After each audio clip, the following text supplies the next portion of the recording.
ഹരി ഓം. എല്ലാവർക്കും നമസ്കാരം. ഓം സദാശിവസമാരംഭാം ശങ്കരാചാര്യമധ്യമാം അസ്മദാചാര്യപര്യന്താം വന്ദേ ഗുരുപരമ്പരാം. ശ്രുതിസ്മൃതിപുരാണാനാം ആലയം കരുണാലയം നമാമി ഭഗവത്പാദം ശങ്കരം ലോകശങ്കരം. ശങ്കരം ശങ്കരാചാര്യം കേശവം ബാദരായണം സൂത്രഭാഷ്യകൃതൗ വന്ദേ ഭഗവന്തൗ പുനഃ പുനഃ.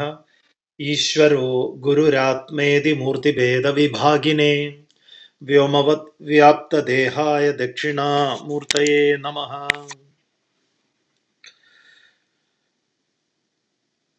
നാരായണം നമസ്കൃത്യ നരം ചൈവ നരോത്തമം ദേവീം സരസ്വതീം വിദ്യാം തതോ ജയമുദീരയേത്. ഹരി ഓം. എല്ലാവർക്കും ഒരിക്കൽ കൂടി നമസ്കാരം. ഇവിടെ ആമുഖമായിട്ട് വിഷ്ണു സൂചിപ്പിച്ചതുപോലെ മഹാഭാരതത്തിലെ ഭീഷ്മപർവം, ആ ഭീഷ്മപർവം ആദ്യം മുതൽ തന്നെ നമ്മൾ പരിചയപ്പെട്ടു വരികയാണ്. അപ്പൊ അതില് ഒന്നാമത്തെ അധ്യായത്തില് എന്തൊക്കെയാണ് യുദ്ധങ്ങളുടെ മുന്നൊരുക്കങ്ങളെ കുറിച്ച്, ആ യുദ്ധഭൂമി എങ്ങനെയാണ് തയ്യാറായി നിൽക്കുന്നത്, ആരൊക്കെ അവിടേക്ക് എന്തൊക്കെ എത്തിച്ചു, യുധിഷ്ഠിരന്റെ നേതൃത്വത്തിൽ വലിയ വലിയ ശിബിരങ്ങൾ ഉണ്ടാക്കിയിട്ട് ആ ശിബിരത്തിലേക്ക് തനിക്ക് വേണ്ടി, തൻ്റെ പാണ്ഡവന്മാർക്ക് വേണ്ടി യുദ്ധം ചെയ്യാൻ വന്നു ചേർന്നിട്ടുള്ളവരെയൊക്കെ തിരിച്ചറിയാൻ വേണ്ടുന്ന തിരിച്ചറിയൽ, പെട്ടെന്ന് കണ്ടാൽ തിരിച്ചറിയാൻ പാകത്തിനുള്ള അടയാളങ്ങളൊക്കെ നൽകി, വിശിഷ്ടങ്ങളായിട്ടുള്ള ഭക്ഷണങ്ങളൊക്കെ ഒന്നിനും ഒരു കുറവ് വരാത്ത വിധത്തിൽ ഭക്ഷണങ്ങളെ അവർക്ക് കൃത്യമായി എത്തിക്കുന്ന സംവിധാനം ഉണ്ടാക്കി, കിടക്കാനുള്ള സംവിധാനങ്ങള്, കുതിരകള്, ആനകള്, ഇവർക്കൊക്കെ വെവ്വേറെ വെവ്വേറെ പ്രത്യേകം സംവിധാനങ്ങളൊക്കെ ഉണ്ടാക്കി, ഇവരുടെയൊക്കെ ശംഖുമുഴക്കവും കേട്ടിട്ട് മറ്റുള്ളവർക്കൊക്കെ ഉണ്ടായ ഭയപ്പാടിനെ കുറിച്ചൊക്കെ അങ്ങനെ വിവരിച്ച് വ്യാസര് ഈ യുദ്ധം കാണാൻ, ഇതൊരു വലിയ യുദ്ധമാണ് സംഭവിക്കാൻ പോകുന്നത്, അതങ്ങേക്ക് കാണാൻ ആഗ്രഹമുണ്ടെങ്കിൽ ഞാൻ അങ്ങേക്കൊരു ദൃഷ്ടി പ്രദാനം ചെയ്യാം എന്ന് ധൃതരാഷ്ട്രരോട് പിതാവായിട്ടുള്ള വ്യാസര് തന്നെ അഭ്യർത്ഥിക്കുന്നു. അപ്പൊ ആ വ്യാസരുടെ അഭ്യർത്ഥനയെ മാനിച്ച് ധൃതരാഷ്ട്രൻ പറയുന്നത്, ബന്ധുമിത്രാദികളുടെ മരണം കാണാൻ ഞാൻ ആഗ്രഹിക്കുന്നില്ല, അതുകൊണ്ട് അത് ഞാൻ ആഗ്രഹിക്കുന്നില്ല എന്ന് പറയുന്ന സമയത്ത് വേദവ്യാസൻ ധൃതരാഷ്ട്രന്റെ വിശ്വസ്തനായിട്ടുള്ള സന്തത സഹചാരിയായിട്ടുള്ള സഞ്ജയന് ആ ദൃഷ്ടിയെ പ്രദാനം ചെയ്യാം എന്ന് ധൃതരാഷ്ട്രയെ അറിയിക്കുന്നു. മാത്രമല്ല, ധൃതരാഷ്ട്രരോട് ആ ദൃഷ്ടിയെക്കുറിച്ചുള്ള, എന്തായിരിക്കും ഈ ഒരു ദൃഷ്ടി കൊണ്ട് സഞ്ജയന് കിട്ടാൻ പോകുന്നത് എന്നാണെങ്കിൽ, ഇന്നതെന്നില്ല, ഏഷതേ സഞ്ജയോ രാജന് യുദ്ധമേ തദ്വദിഷ്യതി ഏതസ്യ സർവസംഗ്രാമേ ന പരോക്ഷം ഭവിഷ്യതി. സഞ്ജയൻ യുദ്ധത്തിന്റെ എല്ലാ സംഗതികളും അങ്ങേക്ക് പറഞ്ഞു തരും. യുദ്ധഭൂമിയിൽ നടക്കുന്ന ഏതെങ്കിലും ഒരു കാര്യം, ഏതസ്യ സർവസംഗ്രാമേ, സർവവും ഒന്നൊഴിയാതെ അദ്ദേഹത്തിന് അങ്ങേ ധരിപ്പിക്കാൻ സാധിക്കും. ന പരോക്ഷം ഭവിഷ്യതി, അദ്ദേഹം അറിയാത്തതായ മറ്റെന്തെങ്കിലും ആ ഭൂമിയിൽ ഉണ്ടാവുമോ എന്ന് ചോദിച്ചാൽ ഇല്ല.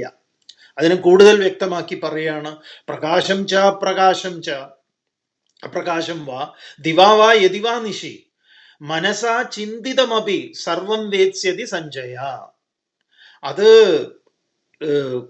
കാണാൻ പറ്റാത്ത വിധത്തിലുള്ള ഇരുട്ട് നിറഞ്ഞതാകട്ടെ, അല്ലെങ്കിൽ രാത്രിയാകട്ടെ പകലാകട്ടെ, വെളിച്ചത്തിന്റെ സാന്നിധ്യമോ അസാന്നിധ്യമോ സഞ്ജയന് അതൊരു തടസ്സമാവില്ല. മാത്രമല്ല മനസാ ചിന്തിതം അഭി, എന്താണോ യോദ്ധാക്കൾ അവിടെ മനസ്സിൽ ചിന്തിക്കുന്നത് അതും സഞ്ജയൻ സർവം വേത്സ്യതി സഞ്ജയ, സഞ്ജയന് സർവവും അറിയാൻ സാധിക്കും. മാത്രമല്ല സഞ്ജയൻ എന്തെങ്കിലും സംഭവിക്കുമോ എന്നാണെങ്കിൽ നൈനം ശസ്ത്രാണി ചേസ്യന്തി നൈനം വാദിഷ്യതേ ശ്രമ ഗാൽവണീയ രയം ജീവന് യുദ്ധാദസ്മാത് വിമോക്ഷ്യത്തെ. അതുകൊണ്ട് സഞ്ജയാപത്തും യുദ്ധഭൂമിയിൽ ഉണ്ടാവില്ല, ഒരായുധങ്ങളും സഞ്ജയനെ സ്പർശിക്കില്ല, സഞ്ജയന് ഏതെങ്കിലും വിധത്തിലുള്ള ക്ഷീണമോ തടസ്സമോ യുദ്ധത്തിൽ ഇല്ലായ്മയോ ഒന്നും ഉണ്ടാവില്ല എന്നും പറഞ്ഞു വ്യാസര്. ഇതാണ് നമ്മൾ അവസാനം ചർച്ച ചെയ്തു വെച്ചത്. അഹം തു കീർത്തിമേതേഷാം കുരൂണാം ഭരതർഷഭ പാണ്ഡവാനാം ച സർവേഷാം പ്രതയിഷ്യാമി മാശുച. അങ്ങ് ദുഃഖിക്കേണ്ടതില്ല, ഞാൻ ഈ പാണ്ഡവന്മാരുടെയും കൗരവന്മാരുടെയും കുരുണാം പാണ്ഡവാനാം ച സർവേഷാം ഇവരുടെയൊക്കെ ഈ കീർത്തിയെ ഞാൻ പ്രതയിഷ്യാമി, ഞാൻ നന്നായി ലോകത്തോട് പറയുന്നുണ്ട്, അങ്ങ് ദുഃഖിക്കേണ്ടതില്ല എന്ന് പറയാം. ഇത്രയും പറഞ്ഞിട്ടാണ് പ്രസിദ്ധമായ ആ വചനം നമ്മൾ മഹാഭാരതത്തിൽ കേൾക്കുന്ന ആദ്യത്തെ വ്യാസരിൽ നിന്ന് അത് ധൃതരാഷ്ട്രനോട് പറയുന്ന ഏറ്റവും പ്രസിദ്ധമായിട്ടുള്ളത്. ദൃഷ്ടിമേതൻ നരവ്യാക്ര നാഭിശോചിതുമർഹസി നചൈവ ശക്യം സംയന്തും യഥോ ധർമ്മസ്തതോജയ. യഥോ ധർമ്മസ്തതോജയ, എവിടെയാണോ ധർമ്മം അവിടെ ജയമുണ്ട്. അതുകൊണ്ട് ഇത് ഒരു നിശ്ചയമാണ്. ഈ നിശ്ചയിച്ചുറപ്പിച്ച ഇതിനെ തടയാൻ സാധിക്കുമോ എന്ന് ചോദിച്ചാൽ സാധിക്കില്ല എന്നുള്ള മട്ടിലാണ് പറയുന്നത്. പക്ഷേ ഇനി വ്യാസര് ധൃതരാഷ്ട്രരോട് തുടർന്ന് ഈ ദുർനിമിത്തങ്ങളെ കുറിച്ച് ഇത്ര വരെയാണ് നമ്മൾ ചർച്ച ചെയ്തത്. ഇനി ഇവിടുന്ന് അങ്ങോട്ട് പറയുന്നത് വൈശമ്പായനൻ ജനമേജയനോട് പറയുന്നതായിട്ടാണല്ലോ നമ്മൾ ഈ മഹാഭാരതത്തിന്റെ ഘടന നമ്മൾ കാണുന്നത്. ജനമേജയന്റെ ചോദ്യത്തിന് വൈശമ്പായനൻ ഉത്തരം പറയുന്നു. അപ്പോ വൈശമ്പായനൻ പറയുകയാണ്, വൈശമ്പായന ഉവാച ഏവമുക്ത്വാ സ ഭഗവാൻ കുരുണാം പ്രപിതാമഹ പുനരേവ മഹാഭാഗോ ധൃതരാഷ്ട്രമുവാചഃ. ഇങ്ങനെ വൈശമ്പായനൻ പറഞ്ഞു. അതിനുശേഷം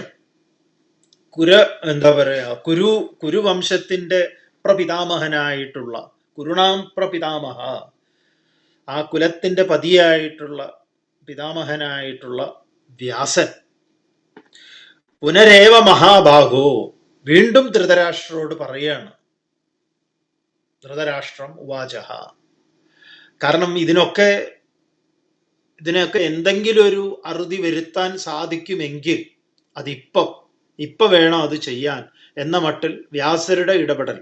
അപ്പൊ നമ്മൾ ഈ മഹാഭാരത യുദ്ധത്തിന് കാരണക്കാരൻ ഇന്നവരാണെന്നൊക്കെ പറയുന്നതിന് പകരം നമ്മൾ ഇതിൻ്റെ എല്ലാ വശങ്ങളും പരിശോധിക്കേണ്ടതുണ്ട്.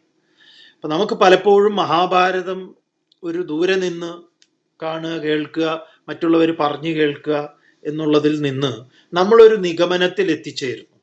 എന്നിട്ട് ഇവിടെ പറഞ്ഞതുപോലെ നമ്മൾ ഒരു ഏതെങ്കിലും ഒരു ഭാഗമായിട്ട് ഒരു സൈഡ് ലൈനായിട്ട് നമ്മൾ അതിന് ചേർന്ന് നിൽക്കുന്നു, ഓരം ചേർന്ന് നിൽക്കുന്നു. അതിനെയാണ് നമ്മളിവിടെ ഒരു ഫാൻസ് അസോസിയേഷൻ എന്ന് പറയുന്നത്. കൃഷ്ണന് കുറെ ഫാൻസ് അസോസിയേഷൻ, കർണന് കുറെ ഫാൻസ് അസോസിയേഷൻ, പാണ്ഡവർക്ക്, കൗരവർക്ക്, ശകുനിക്ക് വരെ ഫാൻസ് അസോസിയേഷൻ ഉള്ള കാലമാണത്. അപ്പോ ഇവരൊക്കെ ആരാണ്, എന്താണ്, എങ്ങനെയാണ്? ഈ കഴിഞ്ഞ ദിവസം, അതായത് ഇന്നലെയോ മിനിഞ്ഞാന്നോ നമ്മൾ തന്നെ ക്ലബ് ഹൗസിൽ ഒരു ഇപ്പൊ അമേരിക്കയിൽ മാത്രമല്ല പല സ്ഥലങ്ങളിലും, പല രാജ്യങ്ങളിലും, ലോകരാജ്യങ്ങളിൽ പലയിടത്തും റിലീസായിട്ട് കളിച്ചുകൊണ്ടിരിക്കുന്ന ഒരു സിനിമയുണ്ട്. നിങ്ങൾക്കത് ഗൂഗിൾ ചെയ്ത് നോക്കിയാൽ കാണാം. കഴിഞ്ഞ ദിവസം നമ്മൾ പറയുകയുണ്ടായി, ഇൻസൈഡ് ഔട്ട് 2. അതിന്റെ ഫസ്റ്റ് പാർട്ടും സെക്കൻഡ് പാർട്ടും വന്നിട്ടുണ്ട്. ഇപ്പൊ ഫസ്റ്റ് പാർട്ട് വളരെ നേരത്തെ വന്നതാണ്, സെക്കൻഡ് പാർട്ട് ഇപ്പൊ വന്നിരിക്കുകയാണ്, വീണ്ടും അത് വന്നിരിക്കുക. എന്താണ് ആ സിനിമ അതൊരു ആനിമേഷൻ സിനിമയാണ്, കാർട്ടൂണാണ്. അതാണ് ഈ റെക്കോർഡ് കളക്ഷൻ എന്താ വാൾട്ട് ഡിസ്നി പിക്സർ കൂട്ടുകെട്ടിലാണ് ഈ സിനിമ പുറത്തു വന്നിട്ടുള്ളത്. നമ്മളത് പോയി കണ്ടു. അതെന്താണ് ആ സിനിമ എന്ന് ചോദിച്ചു കഴിഞ്ഞാൽ, നമ്മുടെ ഇമോഷൻസിനെയൊക്കെ ക്യാരക്ടറാക്കിയിരിക്കുകയാണ്. സങ്കടം, സന്തോഷം, ഈർഷ്യ, മാത്സര്യം, ദുഃഖം ഇത്യാദികളൊക്കെ ക്യാരക്ടേഴ്സായി വന്ന് ഒരു കഥ പറഞ്ഞുകൊണ്ട് ഒരു ഹോക്കി കളിയിൽ ഏർപ്പെട്ടിരിക്കുന്ന ഒരു കുട്ടിയുടെ അവൾക്കുണ്ടാവുന്ന ഈ പറഞ്ഞ പ്രശ്നങ്ങളൊക്കെ ചുറ്റുപാടിൽ നിന്ന് എങ്ങനെയാണ് അത് അവരുടെ തന്നെ പുറമാണ്. ശരിക്കും പറഞ്ഞാൽ നമ്മുടെ ബാഹ്യ ലോകമാണ്. അപ്പോൾ ആ ഐഡന്റിറ്റിയിൽ ഉണ്ടാകുന്ന ക്രൈസിസ് അതിനെ പുറത്ത് ക്യാരക്ടേഴ്സ് ആയിട്ട് സൃഷ്ടിച്ചിട്ട് ഈ സിനിമ അതിഗംഭീരമായിട്ട് പ്രസിദ്ധരായിട്ടുള്ള ആക്ടേഴ്സിന്റെ വോയിസ് ആണ് അതിൽ ഉപയോഗിച്ചിട്ടുള്ളത്. വളരെ മനോഹരമായിട്ട് ഇപ്പം എന്താ പറയുക, ആ സിനിമയുടെ ജൈത്രയാത്ര നടന്നുകൊണ്ടിരിക്കുകയാണ്. അപ്പൊ നമ്മൾ പറയുന്നത് എന്താണെന്ന് പറഞ്ഞാല്, ഇപ്പൊ ലോകത്തിന് ആവശ്യമുണ്ട് ഇത്. നമ്മളെ കാണിച്ചു തരുന്ന, നമ്മുടെ ഇമോഷൻസിനെ കാണിച്ചു തരികയും അതിലൂടെ നമ്മളെന്ന വ്യക്തിത്വത്തെ കൃത്യമായി മുന്നോട്ടേക്ക് കൊണ്ടുപോകാൻ നമുക്ക് തന്നെ നമ്മൾ തന്നെ ഒരു ടീച്ചറാവുന്ന ദക്ഷിണാമൂർത്തി എന്ന് പറഞ്ഞാൽ അതാണ്. ദക്ഷിണാമൂർത്തിയാണ് ഏറ്റവും വലിയ ഗുരു എന്ന് പറയാം. അത് നമ്മുടെ തന്നെ അകത്തിരുന്ന് നമുക്ക് കൃത്യമായ നിർദ്ദേശം നൽകുന്നതാണ്. ആ നിലയിലേക്കാണ് നമ്മൾ ഇതിനെ കാണേണ്ടത്. അങ്ങനെയാണ് വ്യാസർ ഇതിനെ ഘടിപ്പിച്ചു വെച്ചിട്ടുള്ളതും. അപ്പൊ ഇതില് ഈ പറഞ്ഞ എന്താണ്, ഈ വ്യാസര് ഇനി അങ്ങോട്ടേക്ക് നിമിത്തങ്ങളെ പറയാ, ദുർനിമിത്തങ്ങൾ എന്നാണ്. ദുർനിമിത്തം എന്ന് പറഞ്ഞു കഴിഞ്ഞാൽ എന്താണ്? ഇപ്പൊ ഇവിടെ ആമുഖമായിട്ട് അഥർവവേദത്തിലെ ശാന്തിമന്ത്രം ചൊല്ലി. എന്തായിരുന്നു ശാന്തിമന്ത്രം? ഭദ്രം കർണേഭി ശൃണുയാമ ദേവാഹ ഭദ്രം പശ്യേമാക്ഷഭിർ യജത്രാഹ. അല്ലയോ ദേവന്മാരെ, ഞങ്ങളുടെ ചെവി കൊണ്ട് മംഗളവാക്യങ്ങൾ കേട്ട് ഞങ്ങൾ ധന്യരാവട്ടെ. ഞങ്ങളെ ധന്യരാക്കാൻ പോകുന്ന മംഗളവാക്യങ്ങൾ ഞങ്ങൾ സാധിക്കട്ടെ. ഞങ്ങളുടെ കാതുകൾ മംഗളങ്ങൾ കേൾക്കട്ടെ. നമ്മളെ സംബന്ധിച്ച് ഇന്ന് കേരളം മംഗളകരമായിട്ടുള്ളതല്ല നമ്മൾ കേൾക്കുന്നത്. ഈ മഹാഭാരതത്തിൽ പറയുന്ന ദുർനിമിത്തങ്ങളെ നമ്മൾ നേർസാക്ഷ്യം നമ്മൾ ദൃശ്യമാധ്യമങ്ങളിലൂടെ കണ്ടുകൊണ്ടിരിക്കുക. ഒരു മൃതശരീരങ്ങൾ കിട്ടുന്നു. അതേ ഭാഗികമായ ശരീരങ്ങൾ, കൈകള്, തല, കാല്, വിരല്, ഇതിന്റെ ബാക്കി എവിടെയെന്ന് തെരഞ്ഞുകൊണ്ടിരിക്കുന്നു. ഇങ്ങനെ ഒരു വലിയ ദുരന്തമുഖത്ത് ആണ് കേരളത്തിലെ ഒരു ജില്ല മുഴുവനായിട്ട്. ഒരു ജില്ലയിൽ സംഭവിച്ചത് അടുത്ത ജില്ലയിൽ നിന്നാണ്, ചാലിയാറിൽ നിന്നും കോഴിക്കോട്, വയനാട്ടിൽ സംഭവിച്ചത് കോഴിക്കോട്, മലപ്പുറം ജില്ലകളിൽ നിന്നാണ് മൃതദേഹങ്ങൾ കിട്ടിക്കൊണ്ടിരിക്കുന്നത്. അപ്പൊ ഇതൊരു വല്ലാത്തൊരു നടുക്കുന്ന ഒന്നാണ്. അതുപോലെ തന്നെ ഈ യുദ്ധം കൊണ്ടുണ്ടാകുന്ന വലിയ ഭയാനകമായിട്ടുള്ള ഒരു ഒന്നിനെ എങ്ങനെ ഒഴിവാക്കാൻ സാധിക്കും എന്നുള്ളതിന് വേണ്ടിയിട്ട് ഇദ്ദേഹത്തിന് ചില കാര്യങ്ങൾ പറഞ്ഞു കൊടുക്കുകയാണ്. അപ്പൊ ഇത് കേൾക്കുന്നത് മുഴുവൻ ഭദ്രമായിട്ടുള്ളതല്ല. വേദത്തിലെ പ്രാർത്ഥന ഇതാണെങ്കിലും അതുകൊണ്ട് അങ്ങേക്ക് ഇനി കേൾക്കാൻ പോകുന്നത് ഒക്കെ എങ്ങനെ ഭദ്രമായിട്ടുള്ളതായിരിക്കണമെങ്കിൽ അങ്ങ് ഈ അവസാന നിമിഷത്തിലെങ്കിലും അങ്ങൊന്ന് ഇടപെടേണ്ടതുണ്ട് എന്ന് ആവർത്തിച്ച് ഓർമ്മിപ്പിക്കാനുള്ള അവസാനത്തെ ഒരു ശ്രമമാണ് വ്യാസർ തന്നെ നേരിട്ട് ധൃതരാഷ്ട്രന്റെ മുന്നിൽ ചെന്ന് അവതരിപ്പിക്കുന്നത്. അതിൽ ധൃതരാഷ്ട്രരോട് ഞാൻ ഇന്ന ദുർനിമിത്തങ്ങളൊക്കെ കാണുന്നു, അത് ഞാൻ എന്താണെന്ന് അങ്ങയോട് പറയാം എന്നുള്ളതിനെ കുറിച്ച് പറയുകയാണ്. വൈശമ്പായനൻ ജനമേജയനോട് തുടർന്ന് പറയുന്നു: ഇഹയുദ്ധേ മഹാരാജ ഭവിഷ്യതി മഹാക്ഷയഃ തദേഹ ച നിമിത്താനി ഭയദാന്യുപലക്ഷയേ.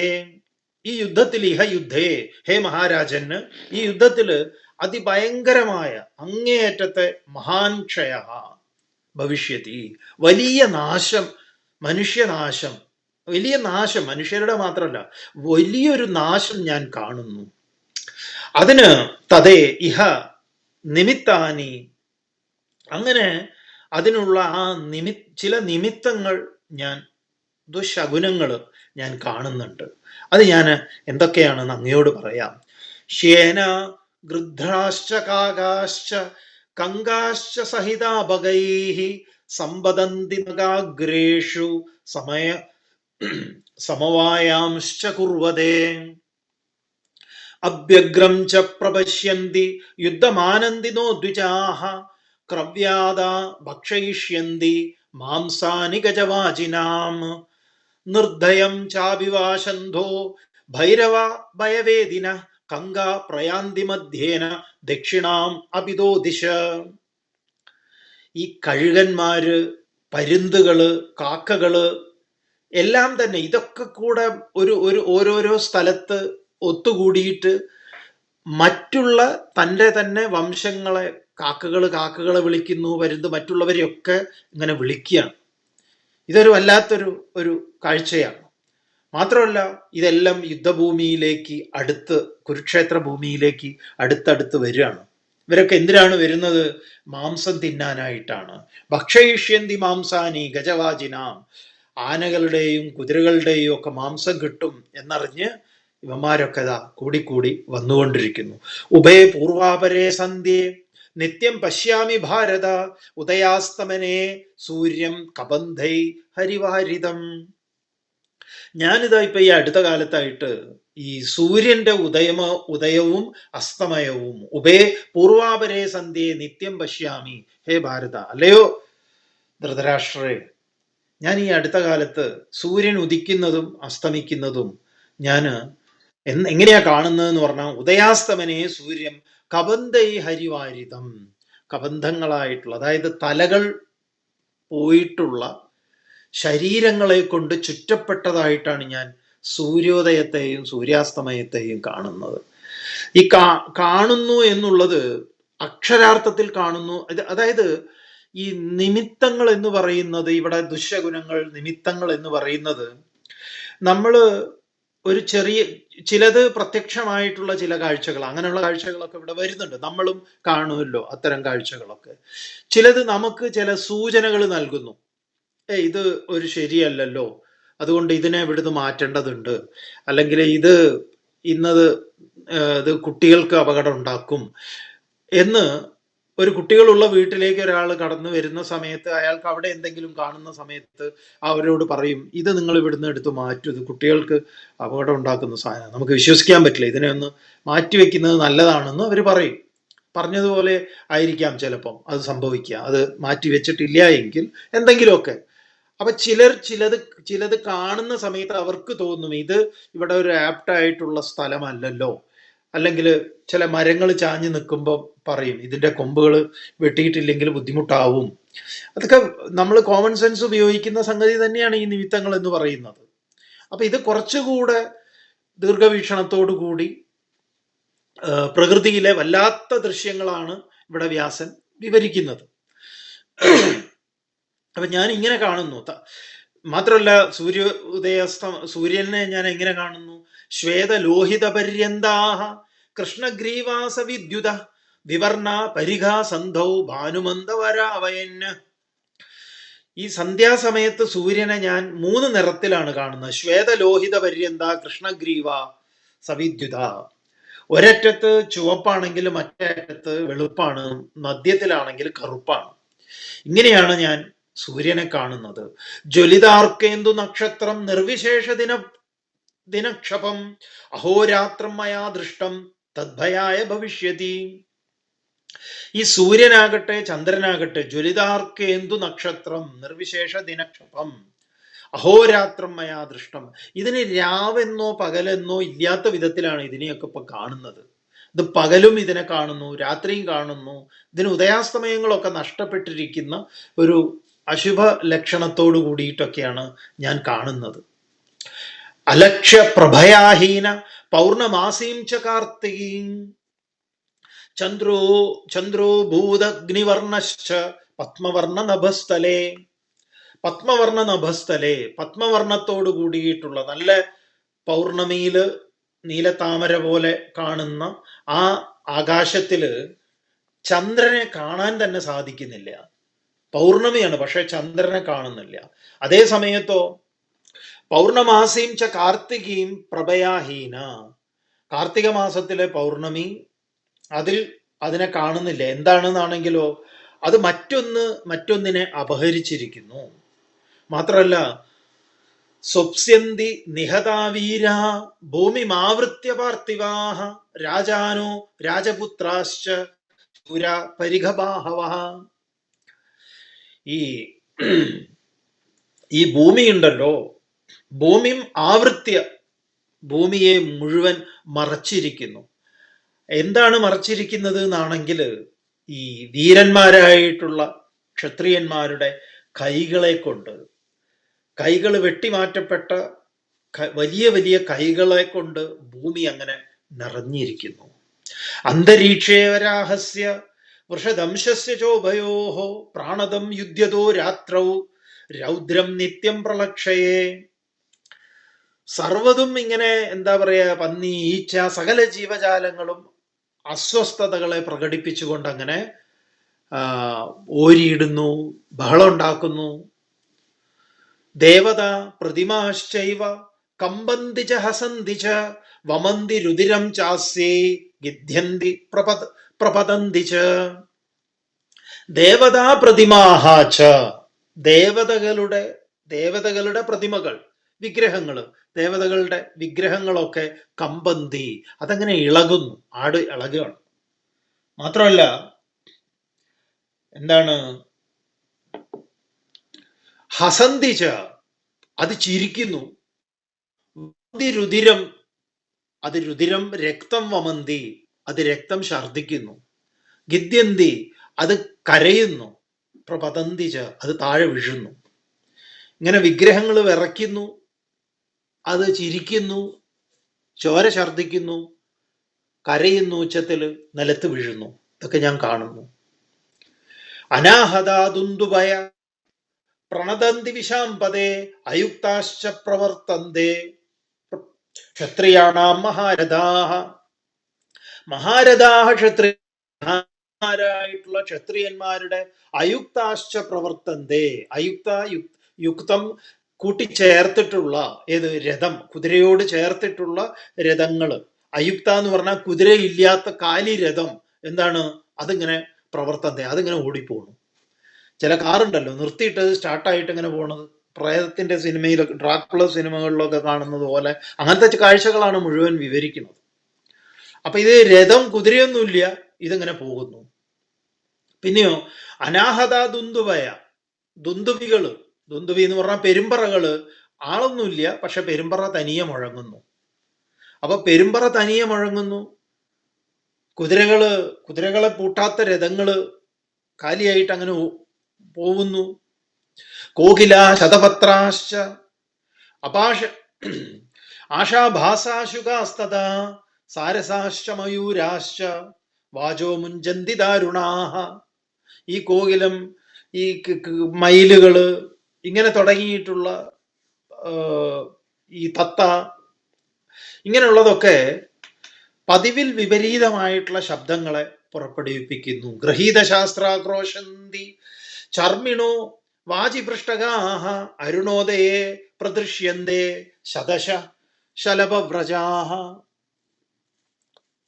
ഈ സൂര്യൻ ഉദിക്കുന്ന സമയത്ത് ഈ ചിത്രശലഭങ്ങളൊക്കെ കൂട്ടത്തോട് കൂടിയിട്ട് അങ്ങനെ ആകാശത്തേക്ക് പറന്നുയരുന്നു. വിചിത്രങ്ങളായിട്ടുള്ള കാഴ്ചകൾ, പതിവല്ലാത്ത കാഴ്ചകളൊക്കെ ഞാൻ കാണുന്നു. പിന്നെ ഈ എന്താ പറയാ, ജ്യോതിഷികള് പറയുന്നത് പോലത്തെ കുറെ കാര്യങ്ങള് വ്യാസര് പറയാ. രോഹിണീം പീഡയന്നേഷ സ്ഥിതോ രാജൻ ശനൈശ്ചര വ്യാവൃത്തം ലക്ഷ്മസോമസ്യ ഭവിഷ്യതി മഹദ്ഭയം. രോഹിണീം പീഡയന്നേഷ, ശനി രോഹിണി നക്ഷത്രത്തെ പീഡിപ്പിക്കുന്നു എന്ന് പറഞ്ഞു കഴിഞ്ഞാൽ അതിനെ മറയ്ക്കുന്നു. അതുകൊണ്ട് തന്നെ ചന്ദ്രന്റെ വ്യാവൃത്തം ലക്ഷ്മസോമസ്യ ഭവിഷ്യതി മഹദ്ഭയം. ചന്ദ്രന്റെ പൂർണ്ണപ്രഭയെ മറയ്ക്കുന്നു. അനഭ്രേച മഹാഘോര സ്തനിത ശ്രൂയതേ സ്വന വാഹനാനാം ചരുദതാം നിപത്യന്തുശ്രുബിന്ധവ. ഭയങ്കര രസമായിട്ടുള്ള ഒരു വർണ്ണനയാണ്. ഒരു എന്താ പറയുക, ഒരു ലക്ഷണം, ഒരു അശുഭ ലക്ഷണം പറയുക. എന്താണ്? അനഭ്രേ, അഭ്രം എന്ന് പറഞ്ഞാൽ മേഘം. മേഘമില്ലാത്തടത്ത് വലിയ ഇടി മുഴങ്ങുന്നു, എന്നിട്ടോ മഴ പെയ്യുന്നു. വാഹനാനാം ച രുദതാം, ഇതാണ് വളരെ രസമായിട്ട് നമുക്ക് തോന്നി. വാഹനാനാം ച രുദതാം നിപതന്തി അശ്രുബിന്ദവ. ഈ വാഹനങ്ങളുടെ കണ്ണുകളിൽ നിന്ന് കണ്ണുനീർ വീഴുന്നു. അപ്പൊ വാഹനത്തിന്റെ ഹെഡ്ലൈറ്റ് ആണല്ലോ കണ്ണു. ഈ വാഹനത്തിന്റെ കണ്ണുകളായിട്ടുള്ള, ഇപ്പൊ വ്യാസരിത് പറയുമ്പോൾ നമ്മൾ മഹാഭാരതത്തിന്റെ കാലം പറയുമ്പോൾ 5000 വർഷമൊക്കെയാ പറയുക. അപ്പൊ ഈ വാഹനം ഒരു ജീവനുള്ള സാധനം അല്ലല്ലോ. എന്നാൽ പോലും അതിന്റെ ഹെഡ്ലൈറ്റിൽ നിന്ന്, അതിന്റെ കണ്ണുകൾ എന്ന് നമ്മൾ പറയുമ്പോൾ അതിന്റെ ഹെഡ്ലൈറ്റ് ആണ് നമ്മൾ ഇന്ന് അതിനെ പറയുമ്പോൾ. അപ്പൊ വാഹനത്തിന് കണ്ണുകൾ സങ്കല്പിച്ച് ആ കണ്ണുകൾ ഈറനണിയുന്നതായിട്ട്, ആ കണ്ണുനീർ ധാരയായിട്ട് വീഴുന്ന, നടക്കാൻ പാടില്ലാത്ത ലക്ഷണം, അങ്ങനെ ഞാൻ വാഹനം കരയുന്നതായിട്ട് ഞാൻ കാണുന്നു. വീണ്ടും അശുഭങ്ങളായിട്ടുള്ള ദുർനിമിത്തങ്ങളെ വ്യാസര് വർണ്ണിക്കുകയാണ്. ഖരാഘോഷു പ്രജായന്തേ രമന്തേ മാതൃഭിസുതാഹ അനാർത്തവം പുഷ്പഫലം ദർശയന്തി വനദ്രുമാഹ. ഖരാഘോഷു പ്രജായന്തേ, ഫുൾ കോമഡിയാണ്. പശുക്കള് കഴുതകളെ പ്രസവിപ്പിക്കുന്നു. പശുക്കളുടെ ഗർഭത്തിൽ കഴുതയാണ് ജനിക്കുന്നത്. രമന്തേ മാതൃഭിസുതാഹ, മകൻ അമ്മയോട് രമിക്കുന്നു. അനാർത്തവം പുഷ്പഫലം ദർശയന്തി വനദ്രുമാഹ, സമയമല്ലാത്ത അനാർത്തവം, അതായത് ഈ കൃത്യസമയമല്ലാതെ, സീസൺ അല്ലാതെ വൃക്ഷങ്ങളിൽ പൂക്കളും കായ്കളും ഉണ്ടാകുന്നു. അത് ഭയങ്കര കോമഡിയാണല്ലോ. ശരിക്കും പറഞ്ഞാൽ നമ്മൾ ഈ ഇടയ്ക്ക് ഈ ചക്കയുടെ മാങ്ങയുടെയും ഒക്കെ ഒരു സീസൺ ഉണ്ട് നമുക്ക്. ഇതൊന്നും അല്ലാത്ത, സീസൺ അല്ലാത്ത, ഇപ്പൊ ഈ സീസൺ അല്ലാത്ത ഏത് സീസണിലും ഉണ്ടാവുന്ന പല പല എന്താ പറയുക, നമ്മുടെ സീസണെയൊക്കെ ബ്രേക്ക് ചെയ്തിട്ടുള്ള പുതിയ ബഡ് ചെയ്തതും ഗ്രാഫ്റ്റ് ചെയ്തതും ഒക്കെ ആയിട്ടുള്ള ഫലം, എന്താ വൃക്ഷലതാദികളൊക്കെ നമുക്കുണ്ട് നാട്ടിലും. നമ്മൾ അതല്ല പറയുന്നത്. അതല്ലാതെ തന്നെ നമുക്കൊരു ചക്കയ്ക്ക് ഒരു സീസൺ ഉണ്ട്, മാങ്ങയ്ക്ക് ഒരു സീസൺ ഉണ്ട്. അപ്പൊ ഈ ചക്കയുടെയൊക്കെ സീസൺ അല്ലാത്ത സമയത്ത് കാണാൻ പ്ലാവിന്റെ മുകളിൽ ഒരു ചക്ക ഉണ്ടാവുന്നു. അപ്പൊ നമ്മൾ ചോദിക്കില്ല, ഇതെന്തപ്പോ ഇത് ഇങ്ങനെ ഒരു ഇതിപ്പോ ചക്കയുടെ സമയമാണോ? അല്ലല്ലോ, ഇതിപ്പോ എവിടുന്ന് വന്നു? എന്തൊക്കെയോ കഷ്ടകാലം വരുന്നുണ്ട് എന്നാണ് നമ്മൾ പറയുക. എന്നാ അത് വലുതായി പാകാവോ എന്ന് ചോദിച്ചാൽ ഇല്ല, അത് കുറച്ച് കഴിഞ്ഞാൽ കാണാം അത് താഴെ വീഴുന്നത്. അപ്പോ അനവസരത്തില് ഒരു സാധനം ഉണ്ടാവുന്നു. ഈ അനവസരത്തിലൊക്കെ ഉണ്ടാവുന്നതൊക്കെ ദുർനിമിത്തമായിട്ടാണ് ഇവിടെ പറയുന്നത്. മാത്രമല്ല, ഗർഭിണ്യോജാതപുത്രാശ്ച ജനയന്തി വിദീഷണന് ക്രവ്യാദ പക്ഷിഭിശ്ചാപി സഹാശ്നന്തി പരസ്പരം. ഈ ഗർഭിണികള്, സ്ത്രീകളായിട്ടുള്ളവരൊന്നും കുട്ടികൾക്കല്ല ജന്മം കൊടുക്കുന്നത്, പകരം ഓരോരോ ഭീകര ജന്തുക്കളെയാണ് പ്രസവിക്കുന്നത്. ഈ മാംസബുക്കുകളും അതുപോലെ മാംസം തിന്നാത്തവരും ഒക്കെ പരസ്പരം അവര് സഹാശ്നന്തി, പരസ്പരം ഭക്ഷിക്കുന്നു. ത്രിവിഷാണ ചതുർനേത്രാഹ പഞ്ചപാദാദ്വിമേഹനാഹ ദ്വിശീർഷാശ്ച ദ്വിപുച്ഛാശ്ച ദംഷ്ട്രിണ പശവോ ശിവാഹ ജാതയന്തേ വിവൃതസ്യാശ്ച വ്യാഹരന്തോ ശിവാഗിര.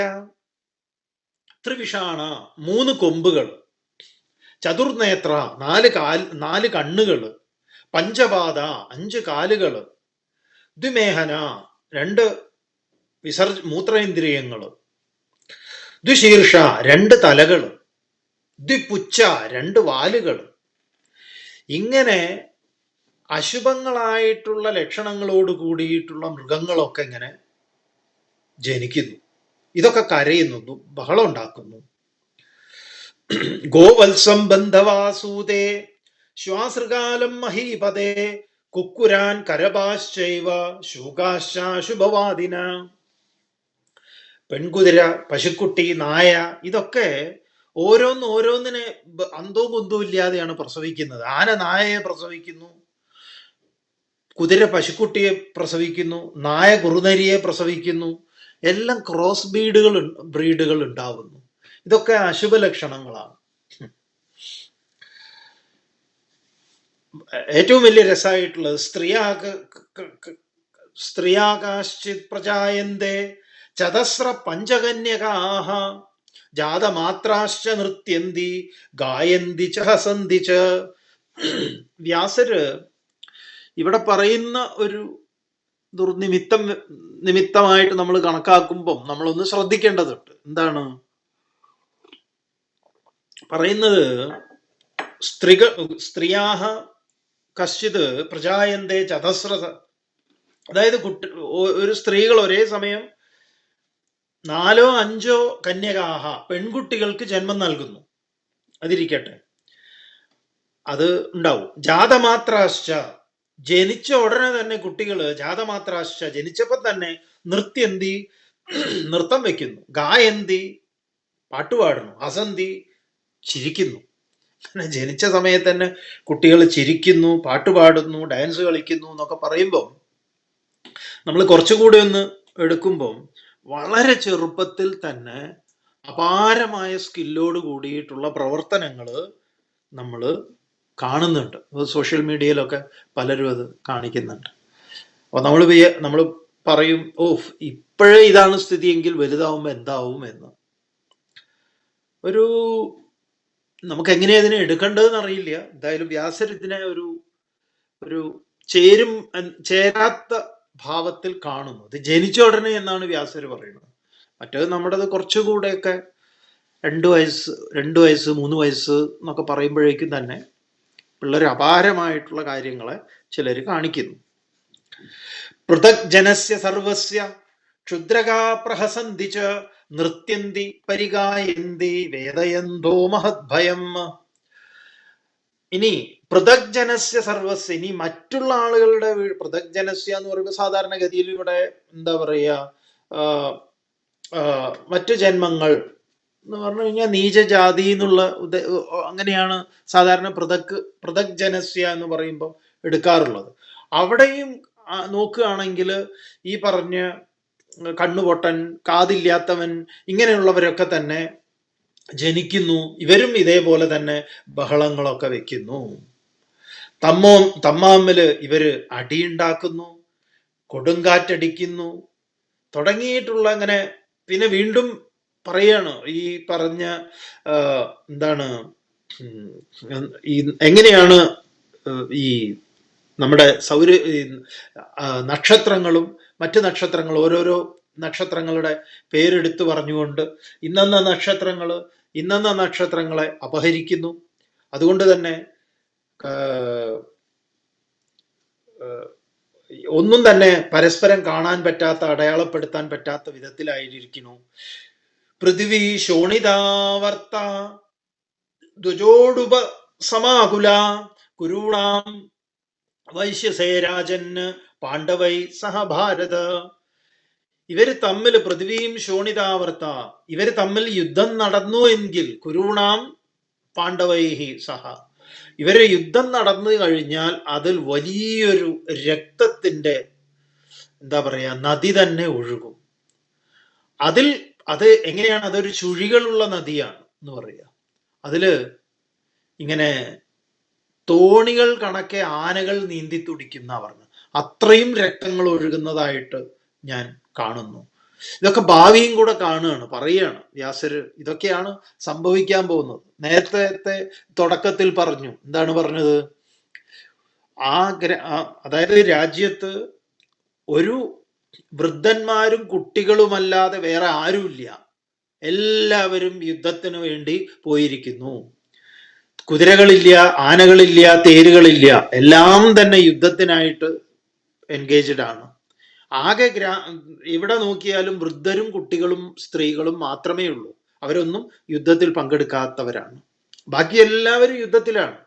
അപ്പൊ ഇവരുടെയൊക്കെ രക്തം കൊണ്ട് വലിയൊരു പുഴ തന്നെ, ആ പുഴയിൽ ആനകൾ നീന്തി തുടിക്കുന്നതാണ്. ആനകൾ ഇങ്ങനെ കളിക്കേണ്ടി വരും അവർക്ക്. എല്ലായിടത്തും നാശം തന്നെ ഞാൻ കാണുന്നു. അതുകൊണ്ട് എവിടെ നോക്കിയാലും എവിടെയെങ്കിലും ഒരു ഒരു ഒരു ശുഭലക്ഷണം കാണുന്നുണ്ടോ എന്ന് ചോദിച്ചു കഴിഞ്ഞാൽ ശുഭലക്ഷണം കാണുന്നില്ല. എല്ലാം തെറ്റിയിട്ടുള്ള ലക്ഷണങ്ങൾ പറഞ്ഞിട്ട് പറയാണ്. വ്യാസര് ചോദിക്കുകയാണ്. അതുകൊണ്ട് ഏതശ്രുത്വാ ഭവാനത്ര പ്രാപ്തകാലം വ്യവസ്യതാം യഥാ ലോകസമുച്ഛേദം നായം ഗച്ഛേദ ഭാരത. വ്യാസര് ധൃതരാഷ്ട്രോട് പറയണം, ഏതശ്രുത്വ ഭവാൻ അത്ര പ്രാപ്തകാലം വ്യവസ്യതാം യഥാ ലോക സമുച്ഛേദം നായം ഗച്ഛേദ ഭാരത.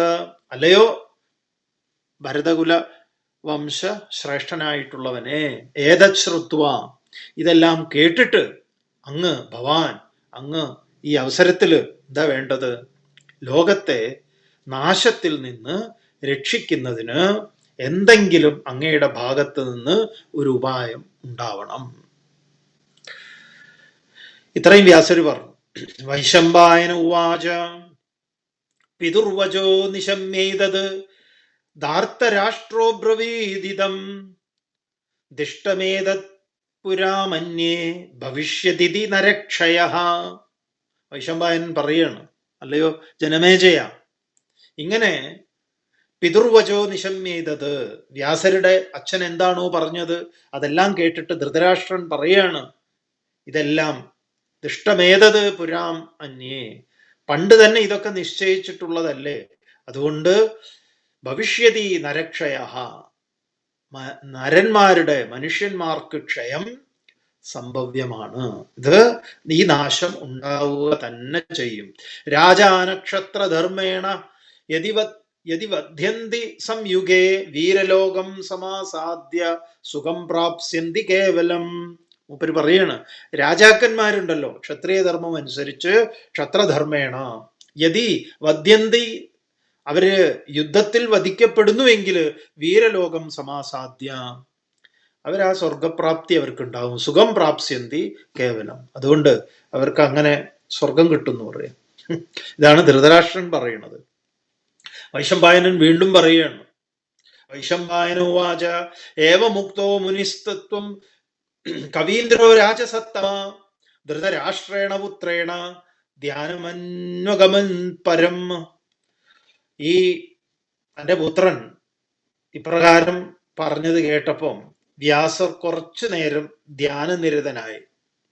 എന്നിട്ട് സമുഹൂർത്തം തഥാ ധ്യാത്വ പുനരേവാവിദ്വച അസംശയം പാർത്ഥിവേന്ദ്ര കാലസംക്ഷിപതേ ജഗത് സൃജതേ ച പുനർലോകാൻ നേഹ വിദ്യതി ശാശ്വതം. വീണ്ടും അദ്ദേഹത്തിനോട് എന്താണ്, അങ്ങ് ഈ കാര്യങ്ങളെക്കുറിച്ച് എന്തിനാണ് അങ്ങ് ജ്ഞാതീനാം വൈ കുരൂണാം ച സമ്പദ്ധി സുഹൃദാം തഥാ ധർമ്മ്യം ദേശയപന്ഥാനം സമർത്ഥോ ഹ്യസ്യ വാരിണേ ക്ഷുദ്രം ജാതിവദം പ്രാഹുർമാ കുരുഷ്വ മമാ പ്രിയം. എന്തിനാണല്ലയോ രാജാവേ സ്വന്തം ആളുകള്, പാണ്ഡവന്മാര്, കൗരവന്മാര്, ഇവരെയൊക്കെ ധർമ്മം ഉപദേശിക്കല്ലേ അങ്ങ് വേണ്ടത്? ഇതൊക്കെ തടയാൻ അങ്ങേക്ക് സാധിക്കും. സ്വന്തം ആളുകളുടെ കൊല്ലൽ, സ്വന്തക്കാരെ കൊല്ലുക എന്ന് പറയുന്നത് തന്നെ അത് തീരെ ക്ഷുദ്രം ജാതിവദം പ്രാഹുർമാ കുരുഷ്വ മാം അപ്രിയം. ഇത് മുമ്പേ ഞാൻ പറഞ്ഞിട്ടുള്ളതാണ്, ഇത് ശരിയല്ല, ഇത് ചെയ്യരുത് എന്നത്. കാലോയം പുത്രരൂപേണ, അവിടുന്ന് ഉപദേശിക്കുക, പ്രധാനപ്പെട്ടതാണ്. കാലോയം, ഇതിന്റെ മെയിൻ കേന്ദ്രം ആരാണ് എന്ന് പറയുന്നതാണ്. കാലോയം പുത്രരൂപേണ തവ ജാതോ വിശാംപദേ നവദ പൂജ്യതേ വേദേ ഹിതം നൈവ കഥം ജന. സത്യത്തിൽ കാലനാണ് അങ്ങയുടെ പുത്രനായിട്ട്, ഈ ദുര്യോധനൻ എന്ന് പറയുന്നവൻ കാലനാണ്. അവനാണ് അങ്ങേക്ക് പുത്രരൂപത്തിൽ ജനിച്ചത്. അയം കാലഹ പുത്രരൂപേണ തവ ജാത. ഹേ വിശാംപതേ, അല്ലയോ ഭൂമിയുടെ പതിയായിട്ടുള്ളവനെ, അങ്ങയുടെ പുത്രൻ എന്ന് പറയുന്നത് കാലൻ തന്നെ പുത്രനായിട്ട് ജനിച്ചതാ. നവദ പൂജ്യദേവേദേ ഹിതം നൈവ കഥം ജന. അതുകൊണ്ട് ഈ ഹിംസയെ വേദത്തില് നവദ പൂജ്യദേവേദ, വേദം ഹിംസയെ അംഗീകരിക്കുന്നുണ്ടോ എന്ന് ചോദിച്ചാൽ ഒരിക്കലും അത് പറഞ്ഞിട്ടില്ല. അതെന്താണ്? അഹിംസ പരമോധർമ്മ. അതാണ് വേദത്തിന്റെ താത്പര്യം. ഹിംസ ഒരു തരത്തിലും ഗുണം ചെയ്യില്ല. ഹന്യാത് സയേനം യോ ഹന്യാത് കുലധർമ്മം സുഖാന്തനും കാലേനോത്പദഗന്ധാസി ശക്യസതി യഥാപതി. അതുകൊണ്ട് ഈ കുലധർമ്മം എന്ന് പറയുന്നത് തന്നെ ശരീരധർമ്മം. കുലധർമ്മം സുഖാം തനും, ആ സ്വന്തം ശരീരത്തെ പോലെയാണ് കുലധർമ്മത്തെ കാണേണ്ടത്. ആ കുലധർമ്മത്തെ നശിപ്പിക്കുന്ന അവൻ ധർമ്മത്തെ തന്നെ നശിപ്പിക്കുന്നു. അതുകൊണ്ട് അങ്ങ് എന്താ വേണ്ടത്? എന്തെങ്കിലും ഒരു നടപടി ഇവന്റെ കാര്യത്തിൽ എടുക്കണം. ഇവനാണ് ഇപ്പൊ ഇതിന്റെ കേന്ദ്രം. കുലസ്യാസ്യ വിനാശായ തദൈവ ച മഹീക്ഷിതാം അനർത്ഥോ രാജ്യരൂപേണ തവ ജാതോ വിശാംപദേ. അതുകൊണ്ട് സർവരുടെയും നാശത്തിനായിക്കൊണ്ടാണ് അങ്ങേക്ക് ഒരു പുത്രൻ ഉണ്ടായത്. അതാണ്, ഒരുത്തൻ ഉണ്ടായാൽ മതി. ഇവനാണ് സർവനാശവും ഉണ്ടാക്കിയിട്ടുള്ളത്. ലുപ്തധർമാവരേണാസി ധർമ്മം ദർശയവൈ സുധാന്. അങ്ങയുടെ ധർമ്മം, അങ്ങയിൽ ധർമ്മം പൂർണ്ണമായിട്ട് നശിച്ചിരിക്കുക. അങ്ങ് എന്താണ് ഈ ധർമ്മം ഒന്ന് മകന് പറഞ്ഞു കൊടുക്കുക, എന്നിട്ടോ എങ്ങനെയെങ്കിലും ഇതിൽ നിന്നൊന്ന് പിന്തിരിയുക. ഇത്രയൊക്കെ പറഞ്ഞു കഴിഞ്ഞപ്പോൾ ധൃതരാഷ്ട്രൻ പറയുകയാണ്. ധൃതരാഷ്ട്രന്റെ പ്രസിദ്ധമായ വചനം, ഭഗവത്ഗീത വ്യാഖ്യാന സമയത്ത് നമ്മൾ എപ്പോഴും ഉദാഹരിക്കാറുള്ള, മഹാഭാരതത്തിൽ നിന്ന് ഉദാഹരിക്കാറുള്ള ധൃതരാഷ്ട്രന്റെ ഫിലോസഫി. ഈ ഫിലോസഫിയാണ് നമ്മളെ സമൂഹത്തിൽ പലയിടത്തും നമുക്കിത് കാണാം. നമ്മളിൽ ഇതുണ്ടോ എന്ന് നമ്മൾ പരിശോധിക്കുക. കാണായിക എന്ന് പറയുന്നതിന്റെ ഏറ്റവും പ്രധാനപ്പെട്ടത്. ധൃതരാഷ്ട്ര ഉവാച യഥാ ഭവാൻ വേത്തി തദൈവ വേത്താ ഭവാ ഭവോ മേ വിദിധോ യഥാർത്ഥൗ സ്വാർത്ഥേ ഹി സമ്മുഹ്യതി താതലോക മാം ചാഭിലോകാത്മകമേവ വിദ്ധി. ധൃതരാഷ്ട്രം പറയാ, യഥാ ഭവാൻ വേത്തി, അങ്ങ് എങ്ങനെയാണ് കാര്യങ്ങളെ മനസ്സിലാക്കുന്നത്? യുദ്ധം കൊണ്ടുണ്ടാവുന്ന അനർത്ഥം, ഹിംസ ശരിയല്ല എന്നുള്ള കാര്യങ്ങളൊക്കെ യഥാ ഭവാൻ വേത്തി, അങ്ങ് എങ്ങനെ അറിയുന്നു? അഹം, ഞാനും, തഥാസ്മി വേത്ത, ഞാനും അതുപോലെ, എനിക്കും അതുപോലെ അറിയാം. അങ്ങ് എന്താണോ അറിയുന്നത്, ധർമ്മത്തെക്കുറിച്ച് എന്താ അറിഞ്ഞിട്ടുള്ളത്, അത് എനിക്കും അറിയാം.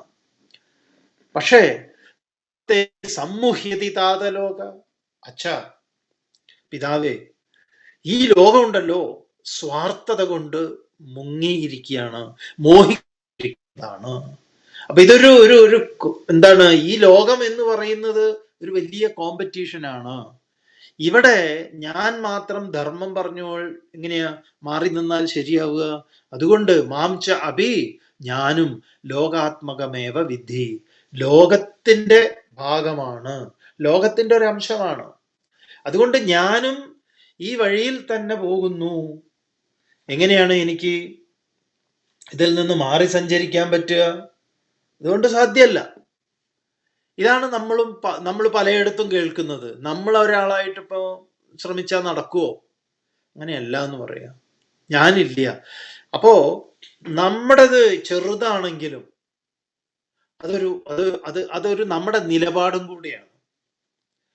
അത് വലുതാവുന്നതോ എന്താണ് ഇതിന്റെ അവസാനം എന്നുള്ളതിനെ കുറിച്ച് നമ്മൾ നോക്കണ്ട. നമ്മുടെ ഒരു നിലപാട്, നമ്മൾ ഏതിനോട് ഐക്യപ്പെടുന്നു, അതിലെ ഭൂരിപക്ഷവും ന്യൂനപക്ഷവും അല്ല. നമ്മുടെ നിലപാട് ചിലപ്പോൾ ന്യൂനപക്ഷമായിരിക്കാം, ആ കൂട്ടര് ന്യൂനപക്ഷത്തിലായിരിക്കാം. നമ്മൾ അതിനോടൊപ്പമാണ് നിൽക്കുന്നത്. മറ്റേതെന്താണ്? ധൃതരാഷ്ട്രവാദമാണ്. ലോകം ഇങ്ങനെയാണ് എന്നുള്ളത് ഒരു പൊതുവായിട്ടുള്ള ഒരു പൊതുബോധം സൃഷ്ടിക്കുന്നതാണ്. അതാണ് ധൃതരാഷ്ട്രം ചെയ്യുന്നത്. ലോകം ഇങ്ങനെയാണ്, അതുകൊണ്ട് ഞാനും അതിൻ്റെ ഭാഗമാണ്. പ്രസാദയേ ത്വാം അതുല പ്രഭാവം ത്വന്നോ ഗതിർദശയിതാ ത്വന്നോ ഗതിർ ദർശയിതാ ച ധീര ന ചാപി തേ മദ്വശകാമഹർഷേ ന ചാധർമ്മം കർത്തുമിഹാർഹി മേ മതി. അതുകൊണ്ട് പ്രസാദയേ ത്വാം അതുല പ്രഭാവം, അങ്ങ് അതുല്യമായ പ്രഭാവത്തോടു കൂടിയിട്ടുള്ളവനാണല്ലോ. ത്വം, അങ്ങാണ് ഞങ്ങളുടെ ആശ്രയം. ത്വം നഹ ഗതിഹി, അങ്ങാണ് ഞങ്ങളുടെ ആശ്രയം, മാർഗദർശി അങ്ങാണ്. ദർശയിതാച്ച ധീര, ധീരനായിട്ടുള്ള അങ്ങാണ് ഞങ്ങളുടെ മാർഗദർശി. അതുകൊണ്ട് അങ്ങേ എനിക്ക് സന്തോഷിപ്പിക്കണം എന്നുണ്ട്. പക്ഷേ എൻ്റെ വശത്തല്ല എൻ്റെ പുത്രൻ. നചാധർമ്മം കർത്തുമിഹാർഹി മേ മതി. മത് വശക, എൻ്റെ വശത്തല്ല ഇവൻ.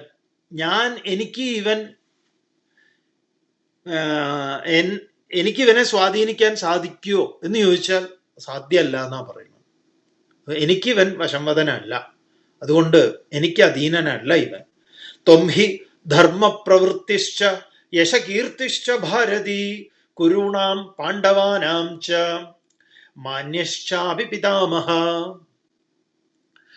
അതുകൊണ്ട് ഞങ്ങളുടെ ധർമ്മപ്രവൃത്തിക്കും യശസ്സിനും കാരണക്കാരൻ അങ്ങ് തന്നെയാണ്. ത്വം ഹി ധർമ്മപ്രവൃത്തിശ്ച യശഃ കീർത്തിഹി ച, ഞങ്ങൾക്ക് കിട്ടിയിട്ടുള്ള യശസ്, കീർത്തി, ധർമ്മം ഇതൊക്കെ അങ്ങാണ്.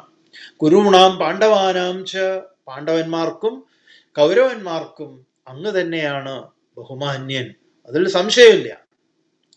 അപ്പോ വ്യാസ ഉവാച, വ്യാസൻ മറുപടി പറയാ, വൈചിത്രവീര്യ നൃപതേ യത്തേ മനസി വർത്തതേ അവിദ്ധസ്വ യഥാകാമം ചേതാസ്മി തവ സംശയം. ഇത്ര കേട്ടപ്പം വ്യാസർക്ക് മൂപ്പരോട് പറയാ, വളരെ ഇവിടുന്ന് അങ്ങോട്ട് വ്യാസര് ആ മോഡ് മാറ്റി, ഈ ഭീഷ്മപർവത്തിന്റെ മോഡേ മാറുകയാണ്. എന്താ പറയണത്? വ്യാസം പറയാണ്, ഹേ രാജൻ, ഈ വിചിത്രവീര്യന്റെ നേരത്തെ ഇതിൽ വൈശമ്പായനൻ ധൃതരാഷ്ട്രനെ അഡ്രസ് ചെയ്തത് വിചിത്രവീര്യന്റെ പുത്രൻ എന്ന് പറഞ്ഞിട്ടാണ്. അവിടെ നമ്മൾ ആ നിയമം പറഞ്ഞിട്ടുണ്ട്. നിയോഗം എന്ന് പറയുന്ന നിയമം അനുസരിച്ചാണ് വ്യാസൻ സന്താനത്തെ സൃഷ്ടിച്ചിട്ടുള്ളത്. അതുകൊണ്ട് അച്ഛൻ എന്ന പദവിയോ, അത് ഈ പറഞ്ഞ നമ്മൾ പറയുമല്ലോ ഡോക്യുമെന്റില്, സർട്ടിഫിക്കറ്റിൽ അച്ഛന്റെ പേര്, ഇപ്പോ ധൃതരാഷ്ട്രന്റെ സർട്ടിഫിക്കറ്റ് എടുത്തു നോക്കിയാൽ സ്കൂളിൽ ചേർത്തിട്ടുള്ളതിലെ അച്ഛന്റെ പേര് വ്യാസൻ എന്നല്ല, വിചിത്രവീര്യൻ തന്നെ ആയിരിക്കും. അതുകൊണ്ട് വിചിത്രവീര്യൻ എന്നുള്ള സംബോധന നൽകുന്നത് അവിടെയാണ്. കാരണം അവിടെ ആ നിയമങ്ങളൊക്കെ പറയുന്നുണ്ട്. പിതാവിൻ്റെതായിട്ടുള്ള യാതൊരു തരത്തിലുള്ള ഇതും ഉണ്ടാവില്ല എന്നാ, ആ പിതൃപുത്ര ബന്ധങ്ങള് അതിലില്ല. അപ്പൊ അതിന്റെ ഒരു സൂചനയും കൂടെ ഇവിടെ പറയുന്നതാണ്. അതുകൊണ്ട് അത് ഇടയ്ക്കിടയ്ക്ക് ഈ ഇതിൽ വരുമ്പോ പറയൂ. അത് ധൃതരാഷ്ട്രന്റെ കാര്യത്തില് ഇതൊക്കെ ഒരു ഇതിൽ നിന്നൊക്കെയാണ് മഹാഭാരത കാലത്തിലേക്ക്, അല്ലെങ്കിൽ അവിടെ നിന്ന് നമ്മൾ ഇതിന്റെ ആ ഒരു മര്യാദയെ കുറിച്ച് നമ്മൾ ചിന്ത ചെയ്യേണ്ടത്. അത് വളരെ പ്രധാനപ്പെട്ട ഒന്നാണ്. നമ്മൾ ഈവൻ സമൂഹത്തിൽ ദത്ത് എടുത്ത് വളർത്തുന്ന കുട്ടികളെ പോലും, വളർത്തുന്നതാണെങ്കിൽ പോലും, അങ്ങനെ നമുക്കറിയാം അവര് ഇന്ന പ്രായത്തിൽ 6 മാസം ഉള്ളപ്പം പോയി ദത്തെടുത്ത് അവര് വളർത്തിയതാണ്. അത് 35 വയസ്സായാലും നമ്മളിങ്ങനെ പറഞ്ഞുകൊണ്ടിരിക്കും. എന്തൊരു ഒരു വൃത്തികെട്ട മനസ്സാണ് നമ്മുടേത്. ഇതൊക്കെയാണ് നമ്മൾ മഹാഭാരതത്തിൽ നിന്ന് പഠിക്കേണ്ടത്. അപ്പൊ അവിടെ ധൃതരാഷ്ട്രൻ പറയാണ്, വിചിത്രവീര്യനായിട്ടുള്ള നൃപതേ, രാജാവേ, യത് തേ മനസ്സി വർത്തതേ, എന്താണോ അങ്ങയുടെ മനസ്സിന്റെ ഉള്ളിലുള്ളത് അഭിധസ്വ, അങ്ങയുടെ യഥാകാമം അങ്ങയുടെ ആഗ്രഹങ്ങൾ എന്നോട് പറഞ്ഞാലും, തവ സംശയം, അങ്ങേക്ക് എന്തൊക്കെയാണോ മറുപടി, അത് ഞാൻ അതിന് ഒരു സമാധാനം നൽകാം. അപ്പോ ഇനി ഇവിടുന്ന് അങ്ങോട്ട് ധൃതരാഷ്ട്രന്റെയും ഈ പറഞ്ഞ വ്യാസരും തമ്മിൽ ഒരു ഗംഭീരമായ മറ്റൊരു കാര്യങ്ങളിലേക്ക് കടക്കുകയാണ്. അതായത് എന്താ ഇവിടെ അപ്പൊ ഇത് കേട്ട ധൃതരാഷ്ട്രൻ ചോദിക്കുകയാണ്. ധൃതരാഷ്ട്ര ഉവാച യാനി ലിംഗാനി സംഗ്രാമേ ഭവന്തി വിജയിഷ്യതാം താനി സർവാണി ഭഗവൻ ശ്രോതുമിച്ഛാമി തത്വതഃ.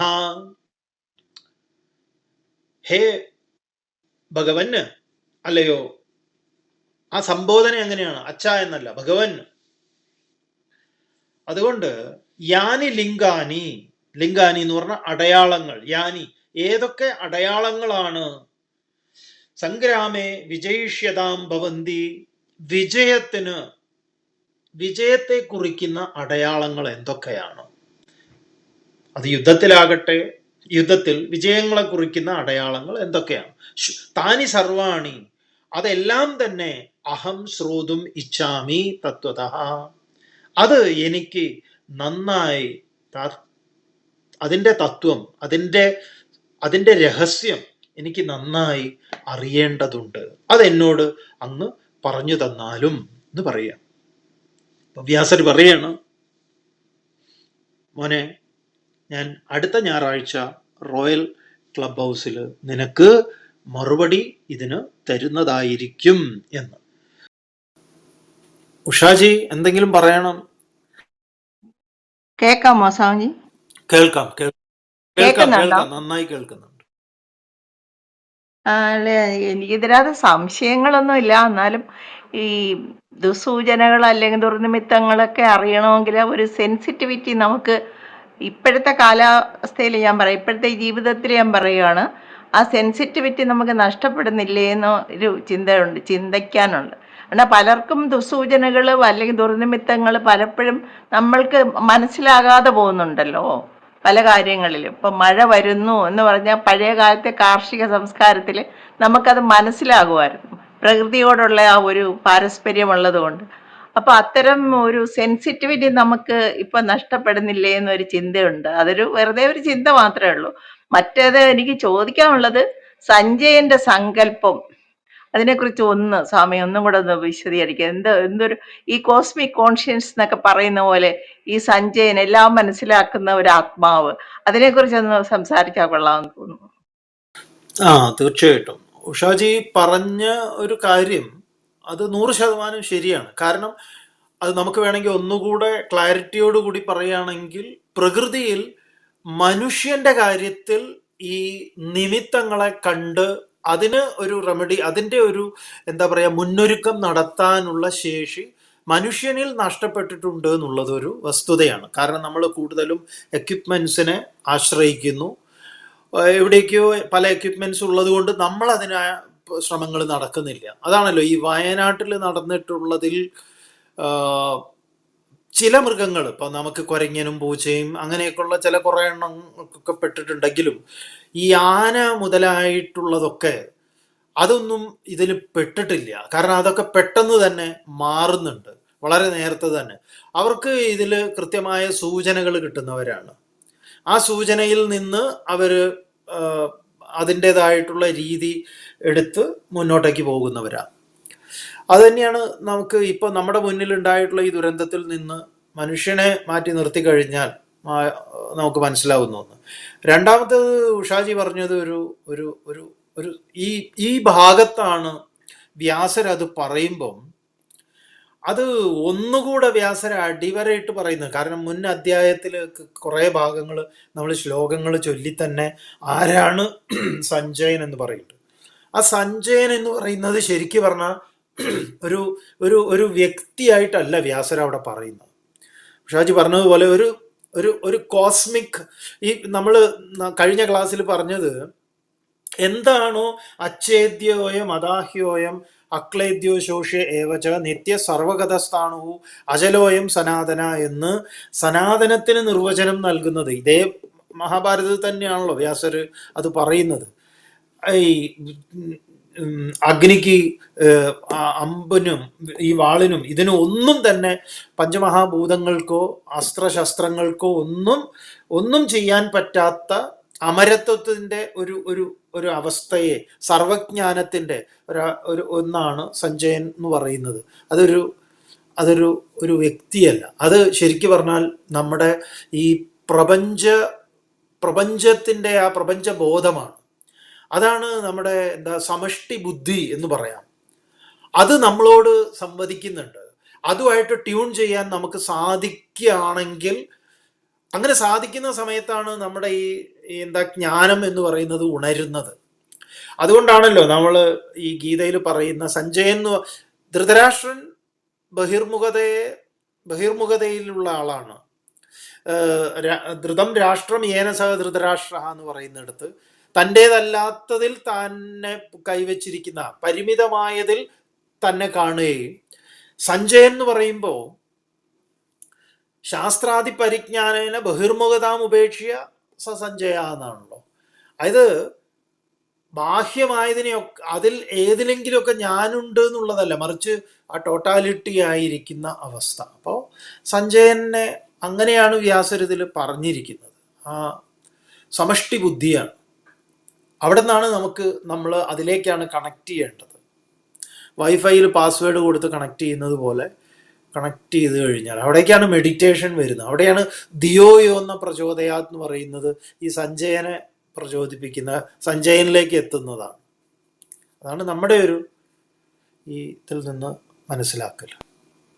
ഓം പൂർണ്ണമദഃ പൂർണ്ണമിദം പൂർണ്ണാത് പൂർണ്ണമുദച്യതേ പൂർണ്ണസ്യ പൂർണ്ണമാദായ പൂർണ്ണമേവാവശിഷ്യതേ. ഓം ശാന്തി ശാന്തി ശാന്തി.